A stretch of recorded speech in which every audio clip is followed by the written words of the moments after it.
Wahyu 2 pasal 2 ayat 2 sampai 5. Oke, kita baca sama-sama ya. Wahyu 2 ayat 2 sampai 5. 1, 2, 3. Aku tahu segala pekerjaanmu, baik jeripayamu maupun ketekunanmu. Aku tahu bahwa engkau tidak dapat sabar terhadap orang-orang jahat, bahwa engkau telah mencobai mereka yang menyebut dirinya rasul, tetapi yang sebenarnya tidak demikian, bahwa engkau telah mendapati mereka pendusta, dan engkau tetap sabar dan menderita oleh karena namaku, dan engkau tidak mengenal lelah. Namun demikian aku mencela engkau, karena engkau telah meninggalkan kasihmu yang semula. Sebab itu ingatlah betapa dalamnya engkau telah jatuh. Bertobatlah dan lakukanlah lagi apa yang semula engkau lakukan. Jika tidak demikian, aku akan datang kepadamu dan mengambil dari tempatnya jika engkau tidak bertobat. Ya. Pada pagi hari ini tema firman Tuhan yang saya coba bawakan yaitu kehilangan kasih mula-mula. Berarti ada sesuatu yang bermasalah di jemaat Efesus terhadap kerohanian mereka, kepercayaan mereka kepada Tuhan Yesus. Nah, dikatakan di situ, aku tahu. Ya, siapa itu aku? Ya, Tuhan kan. Dalam penglihatan itu Yohanes mendengar perkataan itu, sampaikan kepada jemaat yang ada di Efesus. Aku tahu, kata Tuhan, aku tahu segala pekerjaanmu, ya, baik jeripayamu maupun ketekunanmu. Ya, mungkin kalau kita tarik di dalam kehidupan kita sehari-hari, apakah firman ini juga berbicara kepada kita? Apakah firman Tuhan berbicara kepada kita pada saat ini? Ya. Nih, firman Tuhan ini berbicara kepada kita semua, siapapun kita. Ya, apapun latar belakang kita, firman Tuhan itu tetap hidup, ya. Dan itu berbicara kepada kita. Tidak hanya kepada jemaat yang ada di Efesus pada saat itu, tapi jemaat yang ada di abad 21 ini, termasuk kita. Ya, Tuhan katakan, aku tahu segala pekerjaanmu. Ya, ya, mungkin aku tahu segala pekerjaanmu, baik jeripayamu maupun ketekunanmu. Anak-anak pas, saya tahu jeripayamu. Aku tahu segala dikatakan itu ketekunanmu. Aku tahu bahwa engkau tidak dapat sabar terhadap orang-orang jahat. Ya, Tuhan tahu semua. Tuhan tahu kamu kalau lihat orang yang jahat, kamu pasti tegur dia, pasti kamu nasihati dia, pasti kamu ingatkan dia, pasti kamu tidak sabar, pasti kamu gelisah melihat orang yang berbuat kesalahan atau berbuat dosa.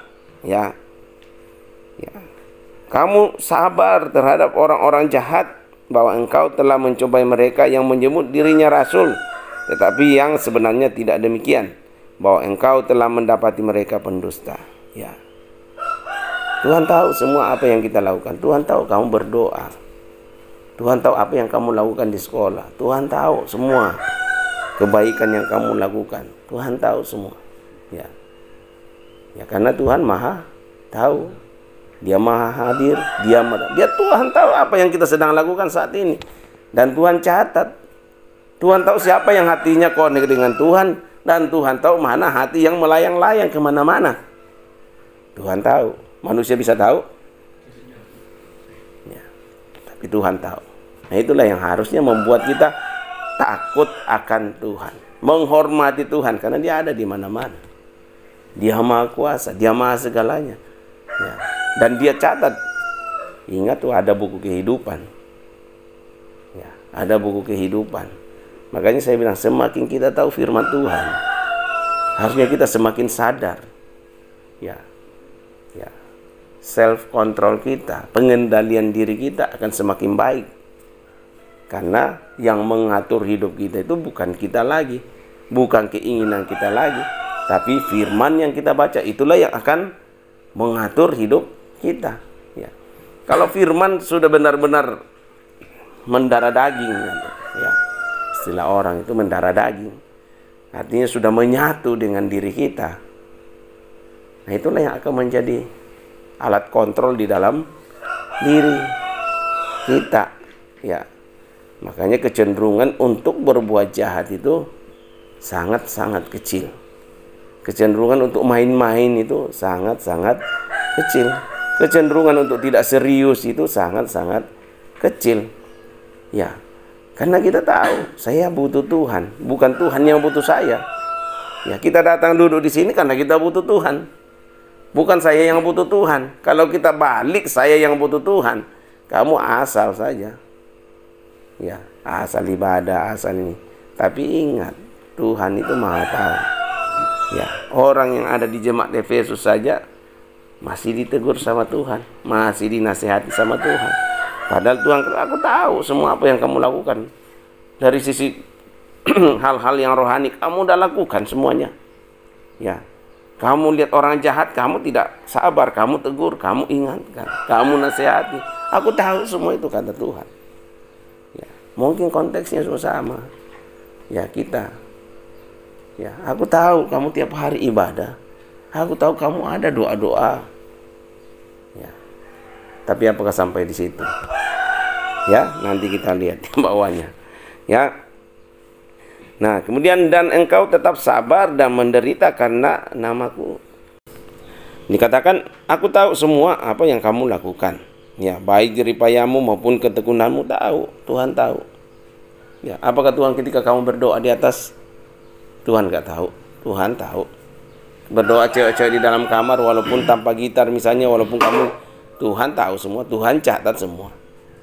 Ya, makanya Tuhan katakan kepada jemaat di Efesus, aku tahu segala pekerjaanmu, baik jeripayamu maupun ketekunanmu.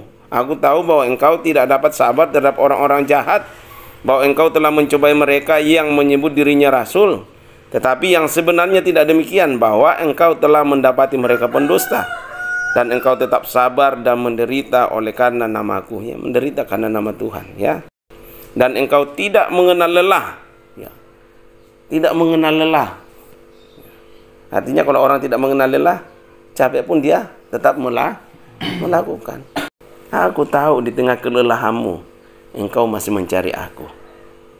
Aku tahu di tengah kayaknya kau bangun pagi sempoyongan, tapi engkau masih mencari aku. Tuhan tahu semua. Ya, hati-hati, jangan bersandiwara.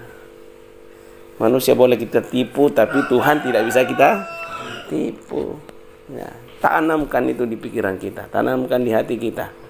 Jangan bersandiwara. Oke, dan engkau tetap sabar dan menderita oleh karena namaku, dan engkau tidak mengenal lelah. Namun demikian, nah ini yang kata namunnya ini yang bikin sesak kita kan. Ya. Namun demikian aku mencela engkau. Aku mencela engkau karena engkau telah meninggalkan kasihmu yang semula. Ya. Nah, jadi Tuhan juga mengatakan demikian. Aku tahu segala jerih lelam, aku tahu kamu bangun subuh-subuh berdoa. Namun, ya. Namun demikian aku mencela engkau. Cuma di Efesus kan, aku mencela engkau karena engkau telah meninggalkan kasihmu yang semula. Nah, ini penting nih, kasih semula ini. Apakah kita masih punya kasih mula-mula itu? Apa itu kasih mula-mula? Oke, kembali sini ya. Nah, saya senang yang Toding katakan tadi ya. Toding katakan itu apa? Melengket. Ya, seperti perangko itu kalau sudah lengket itu, susah dilepaskan. Nah, itu kasih mula-mula ya. Itu kamu bayangkan waktu saat pertama kali kamu jatuh cinta. Nah, coba kita bawa ke kasih mula-mulamu kepada Tuhan. Ya. Pernah nggak kamu merasa melengket sama Tuhan? Pernah. Apakah itu masih sekarang? Atau sudah mulai kendor? Nah, itulah yang dicela sama Tuhan di jemaat Yesus. Aku tahu semua kamu sibuk dengan hal-hal rohani, tapi sebenarnya kamu kehilangan kasih mula-mulamu. Baca Alkitabmu kurang. Waktu kamu baru datang bisa sampai selesai.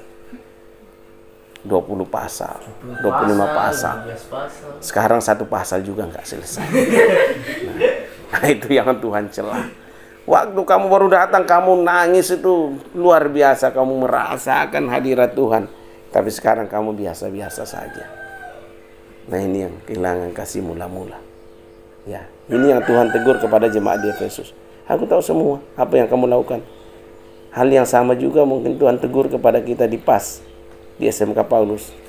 Aku tahu semua. Kamu doa pagi, kamu doa ini, kamu apa selaga, kamu tiap pagi doa. Tapi sebenarnya kamu kehilangan kasih mula-mula. Kamu udah nggak merasakan, kamu hanya sebatas rutinitas saja. Tapi kamu nggak ada connect kepada saya, kamu nggak merasakan lagi kehadiranku. Ya, nah ini yang harus kita mengoreksi diri. Ya, tidak hanya kalian. Ya, saya juga mengoreksi diri. Ya, kita semua mengoreksi diri. Ya, seperti kata Tony tadi, kita melengket sama Tuhan, melekat sama Tuhan. Ya, sampai kemanapun, sampai di kebun juga kamu nyanyi, di kamar mandi juga kamu nyanyi. Ya, rasanya Tuhan itu begitu dekat gitu loh. Ya, oke, kembali. Jangan sampai kehilangan kasih mula-mula. Itu penting sekali. Makanya dikatakan di sini, sebab itu ingatlah betapa dalamnya engkau telah jatuh. Ya. Namun demikian aku mencela engkau karena engkau telah meninggalkan kasihmu yang semula. Kasih mula-mulamu. Ya. Ini peringatan bagi kita semua. Waktu kamu baru datang semangat luar biasa. Ya. Ada videonya bisa kita lihat. Kamu bisa nangis kalau kata mamanya Rohit, saya sudah berapa baskom air mataku dan Tuhan dengarkan. Tuhan dengar tangisan mamamu. Ya. Tuhan dengar tangisan, enggak sia-sia itu berapa baskom itu. Ya. Tapi semua waktunya tuh Tuhan. Ya, Tuhan tak. Ya. Setiap tangisan orang tuamu itu pasti Tuhan jawab. Ya. Nah, kembali. Tuhan mencela karena kita kehilangan kasih mula-mula. Bangun lagi tadi seperti tadi, ya. Ya, ketika kamu jatuh cinta, kamu membayangkan kamu jatuh cinta sama Tuhan. Ya, kalau jatuh cinta sama Tuhan berarti kayaknya kalau saya nggak doa ada sesuatu yang kurang. Ya. Saya tidak sabar menunggu subuh untuk berdoa. Saya tidak sabar menunggu hari Minggu untuk beribadah. Sebab itu ingatlah betapa dalamnya engkau telah jatuh. Dikatakan kepada jemaat di Efesus, betapa dalamnya kamu sudah jatuh padahal Tuhan di atas. Aku sudah tahu segala hal-hal yang baik yang kamu tidak sabar lihat kalau orang yang salah kamu nasihati, tapi kamu telah itu kan? Telah jatuh. Telah dalam jatuhnya. Nah, solusinya apa? Dikatakan, bertobatlah dan lakukanlah lagi apa yang semula engkau lakukan. Bertobat dan kembali lagi seperti semula. Coba kita samakan dengan Tuhan kan. Pagi-pagi udah mulai cari Tuhan. Cari Alkitab. Mulai ambil kita. Nyanyi, menyembah Tuhan, memuji Tuhan. Ya, rasanya ada sesuatu yang kurang kalau saya belum berjumpa dengan Tuhan. Dikatakan di situ, sebab itu ingatlah betapa dalamnya engkau telah jatuh. Bertobatlah dan lakukanlah lagi apa yang semula engkau lakukan. Lakukan lagi apa yang semula. Pada saat kamu jatuh cinta pertama sama Tuhan, lakukan lagi. Ya. Ya. Pertama kamu mengalami hubungan intim dengan Tuhan, lakukan lagi itu. Waktu kamu baru pertama kali baca Alkitab rasanya damai hatimu. Itulah kasih mula-mula. Ya, kembalilah kepada kasih mula-mula kita kepada Tuhan. Ya. Jangan sampai kita kehilangan kasih mula-mula. Berarti sangat penting sampai Tuhan katakan bertobat kembali. Ya, ada kesempatan. Ya, bertobatlah dan lakukanlah lagi apa yang semula engkau lakukan. Jika tidak demikian, aku akan datang kepadamu dan aku akan mengambil kaki dianmu dari tempat. Ya. Kaki dian. Kaki dian itu untuk apa? Biasanya untuk apa? Kaki dian itu untuk penerangan kan, supaya tinggi. Ya, akan diambil. Artinya apa? Kalau nggak ada kaki dian lagi, berarti ada kegelapan. Artinya Tuhan akan meninggalkan. Ya, kalau Tuhan meninggalkan kita, hidup kita gelap. Apa jadinya? Seperti Saul ketika ditinggalkan Tuhan. Ya. Makanya saya bilang jangan kita kehilangan kasih mula-mula. Kalau kita udah sadari bertobat, artinya kembali lagi, ingat lagi. Ya, dan Roh Kudus itu selalu mengingatkan kita. Roh Allah yang ada di dalam kita, Roh Kudus yang ada di dalam diri kita, selalu suaranya sangat lembut. Rohit, doa. Ya. Tian, doa. Jangan sibuk di dapur terus, doa. Ya. Tuhan sudah, aku tahu semua apa yang Tuhan tahu. Walaupun manusia yang tidak melihat, tapi Tuhan tahu. Ya. Kalau saya pribadi sih lebih saya dipuji Tuhan daripada dipuji manusia. Walaupun manusia nggak lihat ya peduli amat. Tapi Tuhan catat semua. Tuhan tahu semua dan semua akan ada upahnya. Ya. Semua akan ada upahnya seperti yang sudah kita bahas. Membangun di atas emas. Ya, bangunlah kerohanian kita di atas emas.